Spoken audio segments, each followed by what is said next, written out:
আল্লাহ পাকের রহমতে তার স্বীকৃতি তোমরা পাইছো। কিভাবে পাইছো এটা তো আর হাতে ধরে দেওয়ার কিছু না।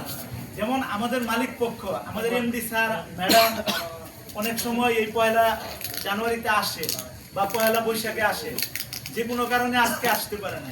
উনি ওনার ভাতিজা ডিরেক্টর স্যার রাশিক স্যার, এই যে একটু আগে মুখ করছে, উনি আমাদের ডিরেক্টর। উনি ওই এমডি স্যার নাবিদ স্যার ম্যাডামের পরে উনি মালিক পক্ষের লোক বুঝতো ওনারা টপে। উনি কিন্তু আজকে তোমাদের উপরে সবাইকে ধন্যবাদ দিয়ে গেছে আমাদের মাধ্যমে, যে 25 সালটা অনেক ঘাত প্রতিঘাতের মধ্যে, অনেক বৈশ্বিক পৃথিবীতে নানান রকম ঝামেলা, ওই যে ইসের যুদ্ধ জানো তোমরা, ওই যে ইউক্রেন রাশিয়া, এটা কিন্তু গার্মেন্ট শিল্পের উপরে বিশালভাবে প্রভাব ফেলছে।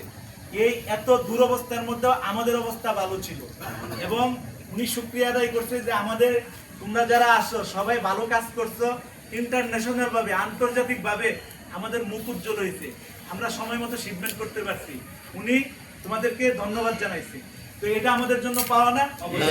এটা আমাদের জন্য পাওয়া। তো আমরা তোমাদেরকে নিয়ে, তোমাদের প্রতিনিধি হিসেবে আমিও স্যারের উদ্দেশ্যে বলতে চাই, স্যার আপনারা যেমন আমাদের কৃতজ্ঞতা প্রকাশ করছেন, যে রাতে যে হয়তো 2-4 ঘন্টা বাসায় ঘুমাই, বাকি সময় কিন্তু আমরা এই ফ্যাক্টরির মধ্যে থাকি।